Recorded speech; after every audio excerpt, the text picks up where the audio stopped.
We actually have with us Nick. He's our guest speaker today, and he's run a lot of call centers. Nick, if you want to give a brief intro to your business and how you help real estate investors across the country, that'd be great.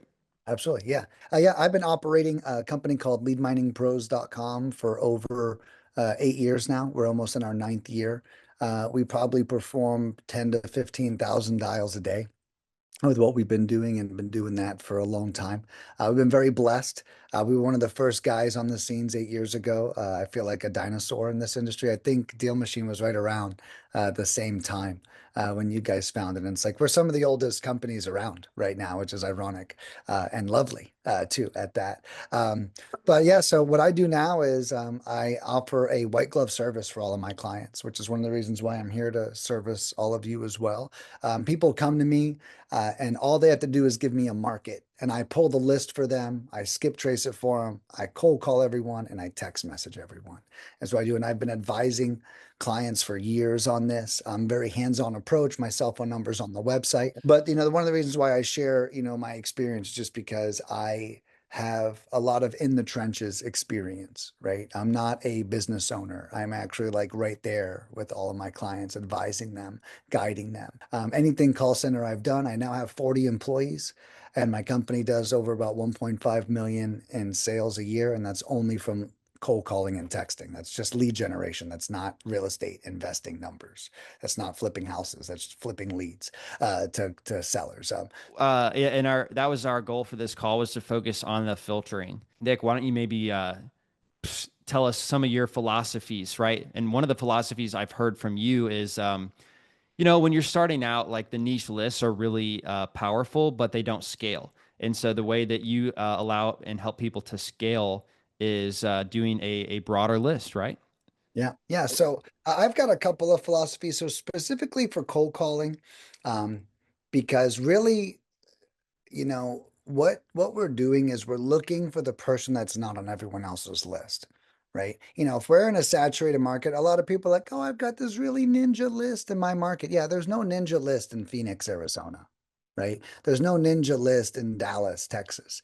There's companies out there that are just pulling everyone and everyone that was ever given birth to in Dallas and just calling all the phone numbers. So, one thing I stress to people is instead of thinking you have a record that nobody else has, understand that you do have a record. What you are in control of is having a better process, right, to handle this record. So the first thing I start with is the list. Now, for cold calling and text messaging, I say that there's really two lists. Okay, in existence, right? There's two lists that we could scale off of without getting super nerdy, right? And the first list is what you were just describing is a distress list. Now, distress lists are small. Every pre-foreclosure in the county, like what, 800 people maybe, right? Every tax delinquent in the county as well. So it's like, here's what I consider distress: tax delinquent, pre-foreclosure, probate, and vacant. Okay, that's what I consider my distress list. Now, one thing I want to stress to all of you is this is not a stack. Okay. So this is not one person must be on all four lists. That's called stacking. Okay. Instead, it's a combined list. I pull all the pre-foreclosures. I pull all the vacants. I pull all the tax delinquents. Okay. I pull all of them in there entirely. And then that to me is a distressed list. So all four of those, again, not stacked, but individual and then combined is a is your distressed type of list. So in Deal Machine, I just pulled what you were saying as you were saying it. So if somebody hasn't used Deal Machine before, this is exactly what it would look like. And there's a toggle that says match all. I have it off because again, we're not looking for one property that's on all four of these lists. We're just putting all four of these lists together to get 15,000 properties. That's right. Yeah. And then if we were to take this a step further, there's some standard filters I put on every list, no matter what. So, David, if you wouldn't mind driving, I'll do the talking. So, one of those filters are last sale date, right? So, sold outside the last 3 years. Okay, is one thing that we do. Anyone who owned it before that, that means they've owned it for 2 years, 2.5 years. Okay, they're probably not in that mindset, or they're a flipper and it's already not a lead anyways because they flipped the property. So one of the main things is outside of it. The next thing I focus on is individually owned. Okay, we want these things owned in the individual person's name. Okay. Corporate owned, no. Right. Another one that and now in Deal Machine specifically, like one thing, this is why I love Deal Machine. So another thing I would do is I would do likely owner, right? So you guys have great filters in here. It's my favorite thing about Deal Machine is they've got filters I never even thought of before. And I'm like, you can pick that. So one of his filters is called likely the property owner, because you can actually filter out if you want the property owner or the renter, right? And so in this case, we want to make sure we got the right person. We want the owner. The next filter is has mobile number. This is again a Deal Machine only filter. Um, and it's awesome. Okay, so now we're not getting this list of, oh, I got a list of 5,000, but only 3,000 have phone numbers. No, now I know what I'm looking at 5,000. I got 5,000 records with phone numbers. So let's take a look at some of these. This is owned by, Frankie. That's what's on the county records. And then here is the consumer data for Wendy, who is 50 years old, speaks English, and here's 3 phone numbers for her, and there's an email as well, and some other info for her. So that was one, and then 2 is Frankie. There's the other owner, and this person has 1 phone number and a few emails. So far, we have 4 owner phone numbers. And then Michael is not likely owner, it's a potential owner. So we would not recommend calling that person because we just want to focus on the likely owners, which is pretty accurate. The potential owner is only if you're like digging deep on like one specific property. So that would be our instructions, if you will. And then to export that, by the way, there's a couple filters. I'll just select 25 leads here as an example, but then I would go to export leads. I would export, we have 2 styles basically, and I would select the contacts export and only likely property owners, and don't export the potential owners, family members, or renters.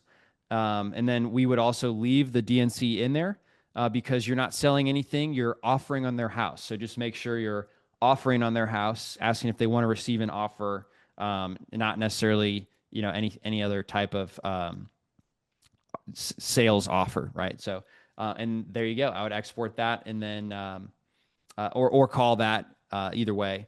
But okay, back to you, Nick. What other filters? Well, actually, Nick, let me see if you know this because when I'm building a list in Indianapolis, well, I kind of work backwards from what I want, and I do want a rundown house.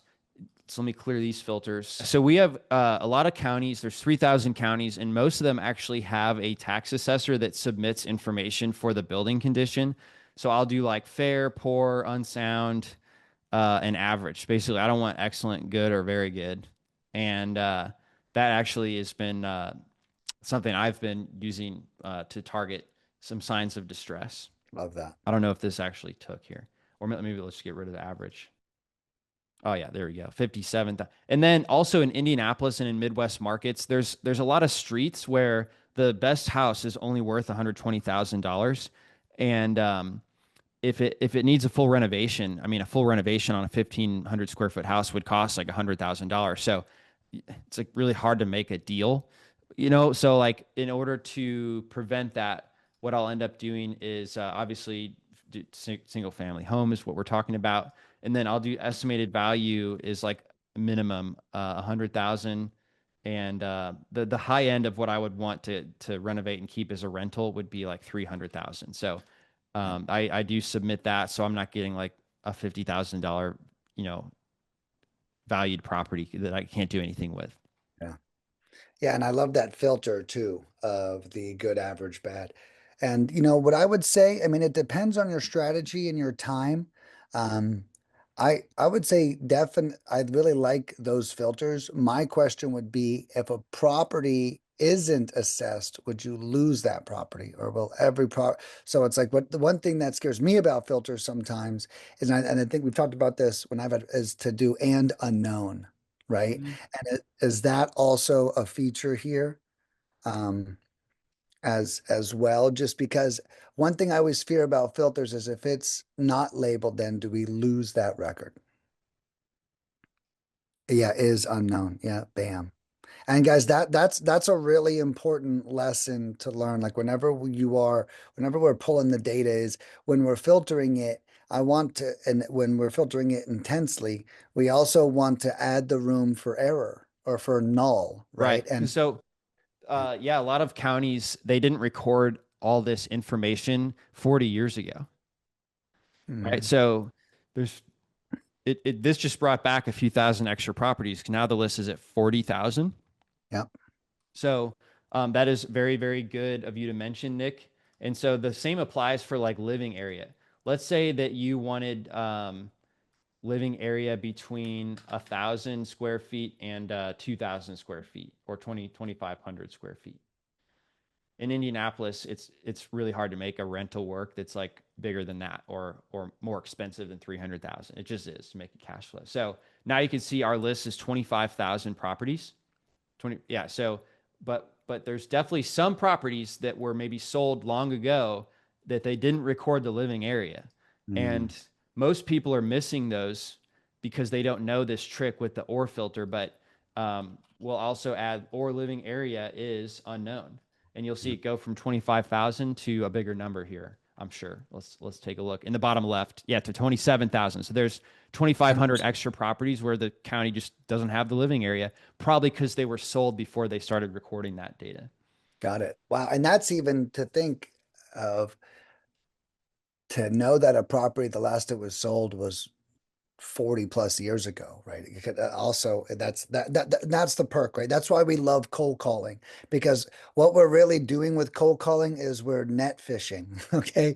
We got this big ass net and we throw it out over the ocean and it has to go ultra wide. And then we go that wide because we might not catch a lot of fish, but all we need is one to make 30, $40,000, right? Which is why these unknowns and making sure that the thing about cold calling is you want this broad. It's specific but broad, right? And that's it. And we're and so that's our first move, right? Is to go for the distressed list. And I love this condition filter that you've shown me.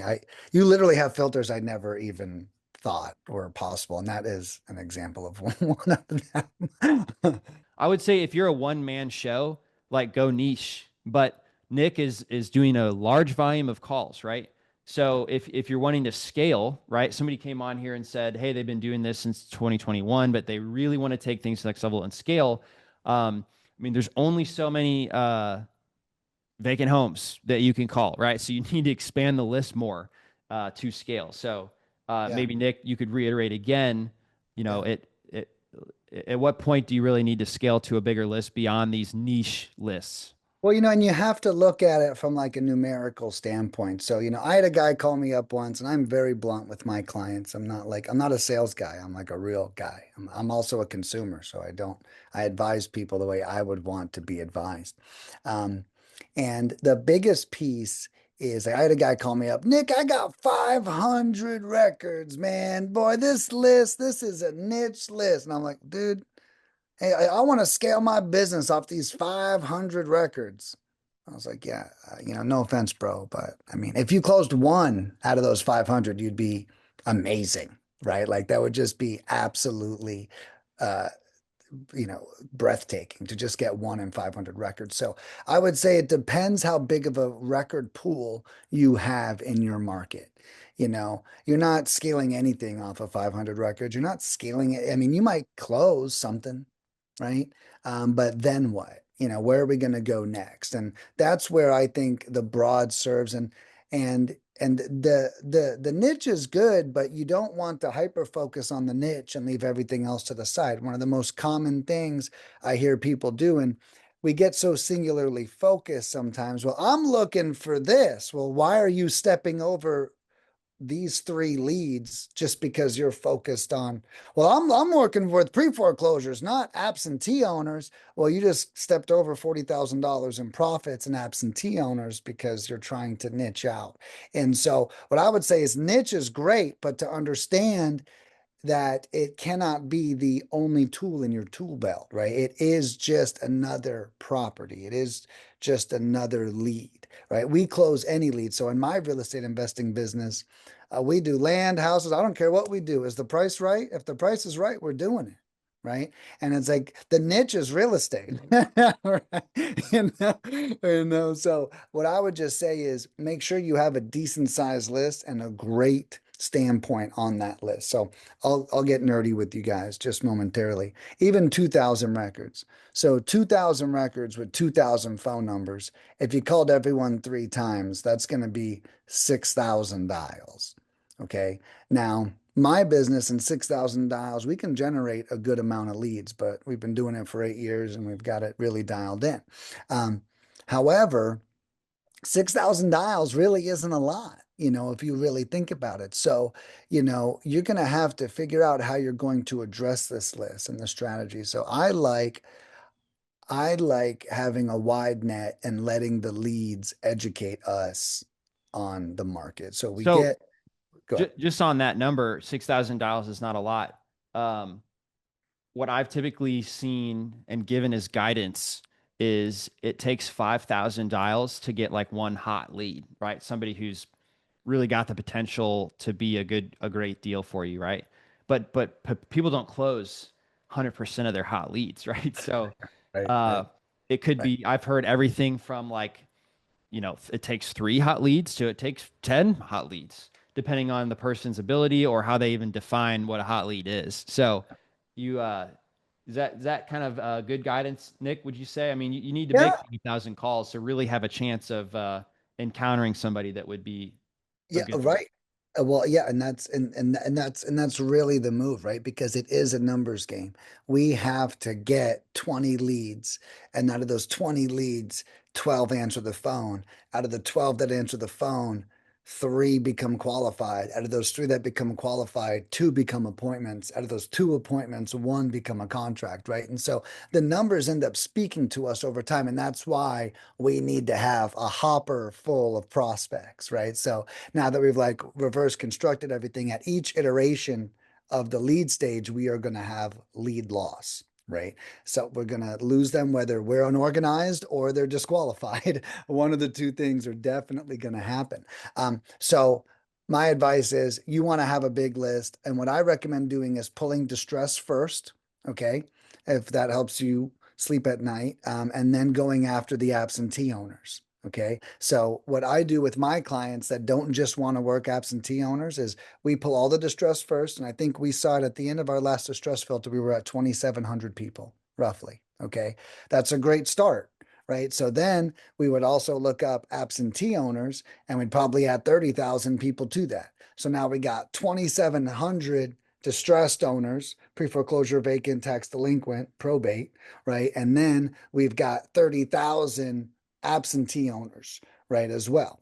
Now, my caveat to that is the downside of a distressed property owner is you they're not going to be as distressed as you would think. People will lose their house in 4 days and tell you that they're not going to lose their house, right? So it's like a lot of people, what happens on super distress lists is people get frustrated because they're like, there's no way I didn't get any leads. All these people are about to lose their homes. How does this make any sense? So the downside of pursuing a distress list is it can mess with your head a little bit because it won't perform as good as you would expect it to, right? And I can tell everyone watching that, over 8 years in business, the most consistent, highest performing lead generated list is the absentee owner list. And it's also the biggest one as well, to work off of, which is why I recommend my strategy. Pull the distress, get those out of the way. 2,700 records, you never have to worry about again, or wait 3 months till more distressed people pop up. Get those out of the way and then pursue the absentees when that's all said and done. Yeah, and we actually have a differentiation.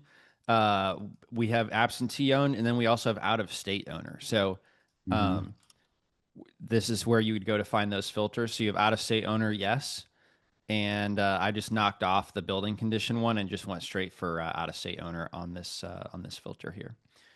So I just left the living area the same size and the value the same size. Um, Let me add in the absentee just so you can see the numbers. Right. And I imagine it's the same, right? Because I mean, technically, if they're out of state, they're absentee too. Oh, yeah, I see what you're saying though. So we could see the difference when you add it in. Yeah. Owner location. There we go. Oh, back to 27,000. That's awesome. So a third, essentially, of the 27,000 are out of state. Mm-hmm. And that's even a greater distinction, right? That's just another filter. So you could start with distressed, then do out of state, and then let the third list be in state absentee, right? And that way we're working up on distress levels every step along the way. Trying to look for my original post here of the hard to get data that people want. You got any other filters that you want to mention in the meantime? No, I think the other thing that could be really important to people just starting out is filtering out for buyers, right? I mean, filtering out for leads is kind of easy because everyone's kind of a lead as long as they own a house in our area, right? We can reach out to them. But then we get a property under contract and we can fumble it. So we can maybe knock out some buyers real fast for everybody or prospective buyers and If you're then cut. also, before I clear these filters, if you're the type of investor that uses the same filters over and over again every month, but maybe in a different city, I did want to say when you're on this map, you can click the three dots here and you can actually save your search. So these filters you can call back later. Little tip there. So, a couple different ways you can do cash buyers. So, these are properties that we have a quick filter for cash buyers, people who bought the property cash. See what that comes back with. 90,000. We also have, I thought we had a filter for multiple. It's under more on the right side instead of quick. Yeah, there you go. Multiple properties. Yep. Owner has multiple properties. There you go. And then let's see. Any other ways that you filter for cash buyers? I love owner's a house flipper too. There you go. Yeah, we got multiple properties in there. We have our property value range in there as well, right? So I recommend always putting in a range. So whatever kind of property you're selling, and then also if you already have a property under contract, just mapping that, matching their zip code, and as well. So that way we're kind of on target. We're at least calling them about a general similar area. I What? also How are do. you using this list of buyers, Nick? Are you calling the buyers? Yeah, so what we'll do is we will pull a list of buyers that bought in the last 6 to 12 months, cash is our goal.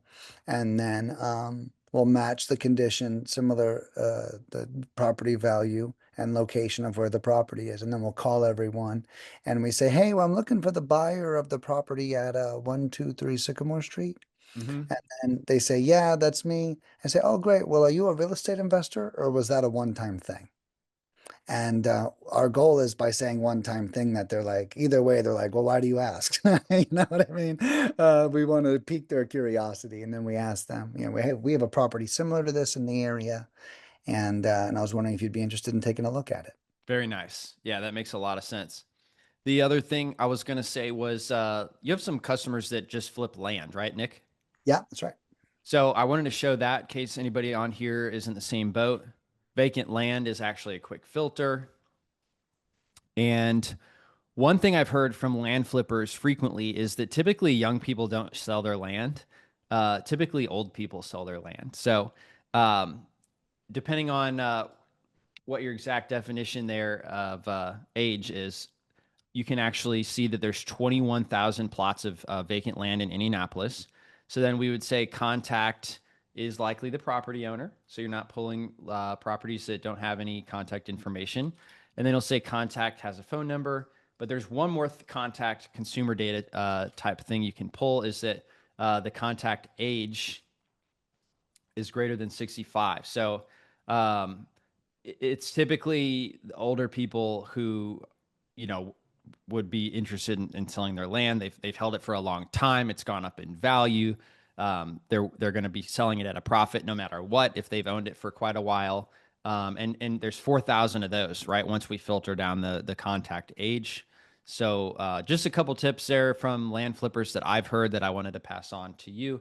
The other thing is sometimes land flippers, they want to have properties that do have like utilities or that are just on a road so that they don't really want like they don't want a piece of land that has no access road, right? That's just a much harder product to sell. So one of the tricks to making sure this is giving you parcels of land that are on the road is if it has a sewer. So if it's a municipal sewer, the sewers run under the roads. So it's likely going to be on a road if you have added this sewer into it. And now it's not giving me a count. Maybe the county of Marion County, Indiana doesn't have that filter. Quite possible. Nick, do you have any other land tips? For pulling land, we keep it simple. We we try to do road frontage. We do acres and counties. And then I don't know if you have flood zones, but maybe try to avoid a flood zone if you have that filter. Yeah, Um, flood zone, oh, low, moderate, high, undetermined. yeah. So yeah, I would just say avoid all of the, or stick to all the good ones, right? All the low, to none, would be your goal there. And, uh, and yeah, that's about it. And then if you do acres, let's say, I mean, I've heard people be like, oh, well, they're looking for infill lots, right? Which means it's like a whole subdivision, but there was a lot that never got built on. So you might do something like between, you know, 0.1 and 3 acres. You know, that would give you subdivision size lots, for example. And also, if you do lot size, you want to do the or unknown again. So Right. let me show you and refresh you guys how to do that. So the way I put it in here, I need to remove it. And now I need to do an and. So there's like a separate, remember in math class where they said you do the parentheses first? Well, when you use the or filters, you want to make sure the or condition is in like a box with your other condition. So let me show you. So we did lot size between 0.1 and 3 acres. And now you can see I put this in its own box now. So within the box, we'll do or lot size is unknown. So that was 1,432. And in this case, all the lot size is known. So it's still 1,432, but just a good idea to check. Nick, any final closing thoughts you'd like to share? Oh, I feel like the number one thing is just, be careful. The number one I see take investors down is lead prejudice, and they Hmm. get a lead. They tell themselves it's going to suck, or they research it too much, and then they don't, then they talk themselves out of calling it. I can tell you guys right now, I mean, talking to a lead is an uncomfortable situation, right? And, the first 50 times you do it, you're not going to want to do it. And if you don't want to do something, watch all the amazing excuses that come up for you to not call them. Thanks for listening to the DealMachine Real Estate Investing Podcast. Please leave us a review and follow along wherever you're listening to your podcast.